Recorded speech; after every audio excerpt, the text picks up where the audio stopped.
So that was the US President Barack Obama live from Capitol Hill in Washington with the annual State of the Union address. The very first thing he pointed out was there are no Americans now fighting in Iraq, and Osama bin Laden is not a threat to the US. He again appealed for unity. He talked about restoring an economy where everyone gets a fair shot. He was also quick to point out the positive economic news over the past 12 months and his strategies for getting people back to work. On the international front, he said Syria's president would soon realise he would have to step down, and no option is off the table on the situation with Iran. He also rejected suggestions American influence has waned, saying the US is the one indispensable nation in world affairs. Well, we've got Tom Switzer with us from the US Studies Centre at the University of Sydney. Tom, jobs were very much the focus early on.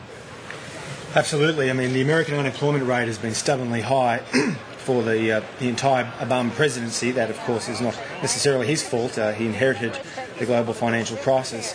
But the recession officially ended in June, July of 2009, and the unemployment rate is still stubbornly high, although the jobs market is downward pressure. It's now down to 8.5%. So this is what this election will be about. You know, jobs, jobs, jobs, and find the best way of creating incentives to kickstart the economy. Yeah, and I don't know if you'd heard that figure before that he mentioned in the speech. 4 million jobs had been lost in the years before he was elected, and he's created 3 million since, I think he said. But the key point, though, is that although it's a fairly bullish, a moderately bullish jobs outlook, the economy has been growing very slowly. It's a lacklustre growth, and it's the slowest economic recovery since the Great Depression, and that's going to haunt him throughout the course of the year. We can just see him kissing Hillary Clinton there, who he mentioned at the end, who was sitting with him in the Situation Room as the Navy SEALs took out Osama bin Laden there. And he started with the mention of the military and wound the speech up with that too. Yeah, I think it's interesting. The last Democrat president who gave a State of the Union address during an election year was Bill Clinton.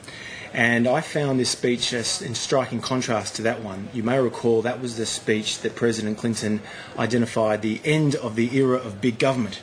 And he moved to the right ideologically on a wide range of economic issues: free trade, welfare reform, balancing the budget. He supported tax income relief.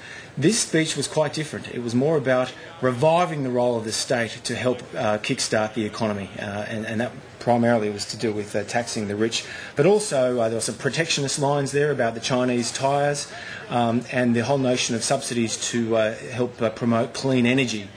Interestingly, he did not talk about a price on carbon, which is in direct contrast to what he said 3 years ago, and nor did he mention some terrible debacles that have taken place on his watch, such as Solyndra. This is the solar company debacle that cost taxpayers about $500 million. So, look, he did make several mentions of renewable energy and continuing the push towards renewable energy. Absolutely. This is one of the key themes of the speech, I thought, that the whole notion of helping promote clean energy, but doing so without a price on carbon. Okay. Again, a contrast to what the Australian government has done.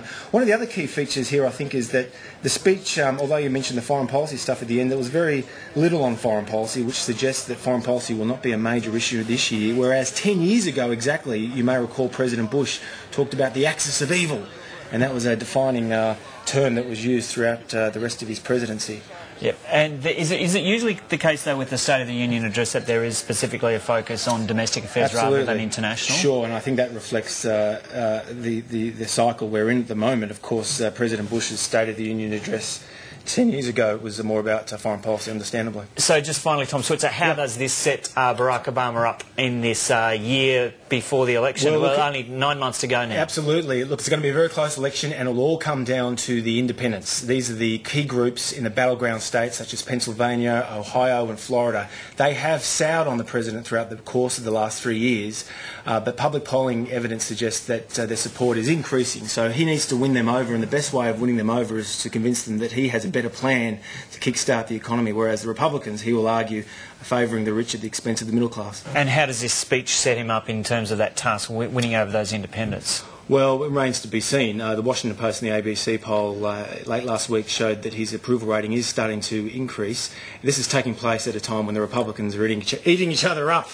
Circumstances can change very quickly in the next 6 months. Okay, Tom Switzer, thanks very much. Thanks, Joe.